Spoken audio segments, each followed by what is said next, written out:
യഥാർത്ഥമായി വീണ്ടും ജനിച്ച ഒരു ദൈവവൈതലിൻ്റെ ജീവിതത്തിലെ ഏറ്റവും പ്രധാനപ്പെട്ട കാര്യം എന്താണെന്ന് നമുക്ക് നോക്കാം. റോമാലേഖനം 8-ാം അധ്യായം 29-ാമത്തെ വാക്യം. അവൻ മുന്നറിഞ്ഞവരെ തൻ്റെ പുത്രൻ അനേകം സഹോദരന്മാരിൽ ആദ്യജാതൻ ആകേണ്ടതിന് അവൻ്റെ സ്വഭാവത്തോട് അനുരൂപരാകുവാൻ മുൻ നിയമിച്ചിരിക്കുന്നു. ഇതാണ് ഏറ്റവും പ്രധാനപ്പെട്ട ലക്ഷ്യം എന്ന് പറയുന്നത്. ഈ ലക്ഷ്യം ആയിരിക്കണം എല്ലാ ദൈവമക്കളുടെയും ജീവിതത്തിൽ ഉണ്ടായിരിക്കേണ്ടത്. എന്നാൽ പലർക്കും ഈ ലക്ഷ്യം ഇല്ല. ഈ ലക്ഷ്യത്തിലേക്ക് പലരും ശ്രദ്ധ പതിപ്പിച്ചിട്ടില്ല എന്നത് അവരുടെ ജീവിതം കൊണ്ട് അവർ തെളിയിക്കുകയാണ്.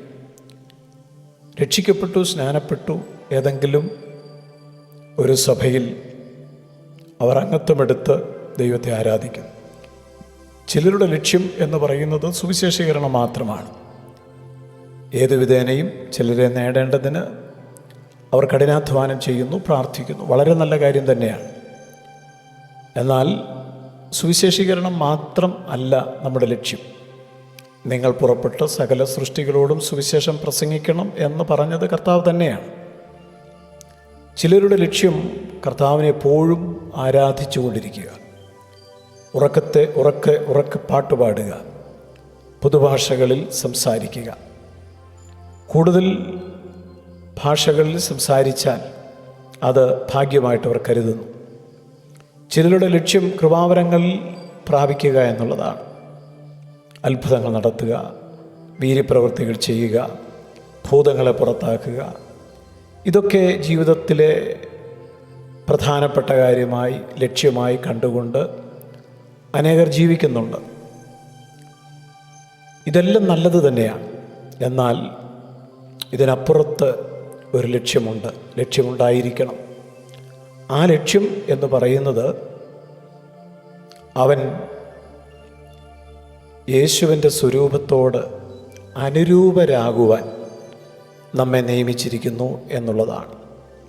അതായത് ക്രിസ്താനുരൂപരായി ജീവിക്കണം എന്നതാണ് നമ്മുടെ ജീവിതത്തിൻ്റെ ഏറ്റവും പ്രധാനപ്പെട്ട ലക്ഷ്യം. സ്വർഗത്തിൽ ചെന്ന് യേശുവിനെ പോലെ ജീവിക്കുക എന്നതല്ല ഇവിടെ പറയുന്നത്. ഈ ഭൂമിയിൽ വെച്ച് തന്നെ ദിവ്യ സ്വഭാവത്തിന് കൂട്ടാളികളായിട്ട് നാം മാറുക എന്നാണ് മനസ്സിലാക്കേണ്ടത്. രക്ഷിക്കപ്പെട്ടിട്ടും പഴയ പാപ സ്വഭാവങ്ങൾ ഇന്നും തുടരുന്നുവെങ്കിൽ, രക്ഷിക്കപ്പെട്ടിട്ടും അസൂയയ്ക്കും കോപത്തിനും അഹങ്കാരത്തിനും നിഗളത്തിനും ഉന്നതഭാവത്തിനും നമ്മിൽ ഒട്ടും വ്യത്യാസം വന്നിട്ടില്ല എങ്കിൽ നമ്മളെങ്ങനെ ക്രിസ്താനുരൂപരായി എന്നവകാശപ്പെടുവാൻ സാധിക്കും? ബൈബിൾ പഠിപ്പിക്കുന്നു, അവൻ മുൻ നിയമിച്ചവരെ വിളിച്ചും വിളിച്ചവരെ നീതീകരിച്ചും നീതീകരിച്ചവരെ തേജസ്കരിച്ചും ഇരിക്കുന്നു.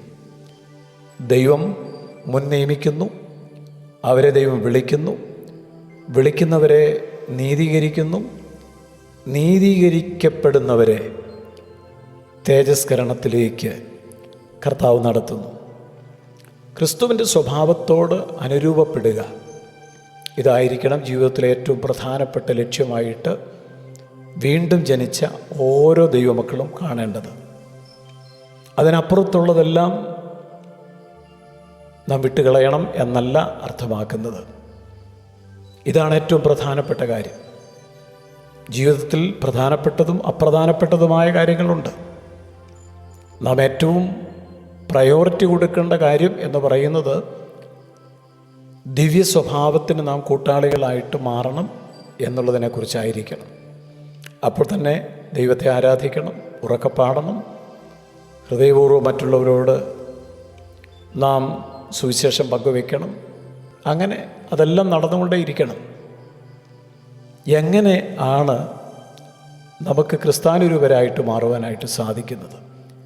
അതിനാണ് ദൈവം നമ്മുടെ ജീവിതത്തിൽ ഓരോരോ ടെസ്റ്റുകൾ അനുവദിക്കുന്നത്, പരിശോധനകൾ അനുവദിക്കുന്നത്. നമുക്ക് പഴിയും ദുഷിയും നിന്ദയും അനുഭവിക്കുവാൻ ദൈവം സാഹചര്യങ്ങൾ, അവസരങ്ങൾ ഒരുക്കുന്നത്. പ്രതികൂലങ്ങൾ സംഭവിക്കുന്നത്. ഇതൊക്കെ സംഭവിക്കുമ്പോൾ നാം ക്രിസ്തുവിൻ്റെ സ്വഭാവത്തോട് അനുരൂപപ്പെടുവാനുള്ള ഒരു കളരിയായിട്ട്, ഒരു പരിശീലന കളരിയായിട്ട് നാം കാണണം. കഷ്ടങ്ങൾ നമ്മെ തികഞ്ഞവനാക്കി തീർക്കും. ക്രിസ്തു താൻ അനുഭവിച്ച കഷ്ടങ്ങളാൽ തികഞ്ഞവനായി എന്ന തിരുവെഴുത്തിലുണ്ട്. അതുകൊണ്ട് ഓരോ പ്രതിസന്ധികളും, ഓരോ തീച്ചൂളയുടെ അനുഭവങ്ങളും നമ്മളിലുള്ള പാപസ്വഭാവത്തെ തകർത്ത് കളഞ്ഞ്, ജഡസ്വഭാവത്തെ തകർത്ത് കളഞ്ഞ്, പഴയ മനുഷ്യനെ അതിൻ്റെ രാഗമോഹങ്ങളോടെ ഉരിഞ്ഞു കളഞ്ഞ് ക്രിസ്തുവിനെ ധരിക്കുവാൻ വേണ്ടിയുള്ളതാണ് എന്ന് നാം മനസ്സിലാക്കണം. നാം കഷ്ടതയിൽ ആകുന്നത് ദൈവത്തിൻ്റെ ചട്ടങ്ങൾ പഠിക്കുന്നതിന് ഇടയാകണം. ദൈവം അനുവദിച്ച കഷ്ടങ്ങൾ, അതിൽ നിന്ന് നാം എന്തെങ്കിലും പഠിച്ചിട്ടുണ്ടോ? ഓരോ കഷ്ടങ്ങളും ഓരോ പരിശോധനകളും കഴിയുമ്പോൾ താഴ്മ നമ്മളിൽ വർദ്ധിച്ചിട്ടുണ്ടോ? നിഗളം കുറഞ്ഞിട്ടുണ്ടോ? ദൈവാശ്രയം കൂടിയിട്ടുണ്ടോ? ഈ ലോകത്തിലെ വസ്തുവകകളോടുള്ള നമ്മുടെ ഭ്രമം, ആർത്തി കുറഞ്ഞിട്ടുണ്ടോ? ദൈവസ്നേഹം നമ്മളിൽ പെരുകിയിട്ടുണ്ടോ? ഇതൊക്കെ നാം പരിശോധിക്കേണ്ടത് ആവശ്യമാണ്.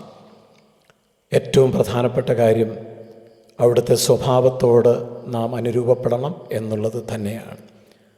കർത്താവേ, അങ്ങയുടെ വചനത്തിനായി സ്തോത്രം. ഞങ്ങളുടെ ജീവിതത്തിൻ്റെ ഏറ്റവും പ്രധാനപ്പെട്ട ലക്ഷ്യം ക്രിസ്തുവിൻ്റെ സ്വഭാവത്തോട് അനുരൂപപ്പെടുക എന്നുള്ളതാണെന്ന് തിരിച്ചറിഞ്ഞ് അങ്ങനെ തന്നെ ജീവിതത്തെ ക്രമീകരിപ്പാൻ കർത്താവ് സഹായിക്കണം. ക്രിസ്തുയേശുവിൻ നാമത്തിൽ തന്നെ ആമേൻ.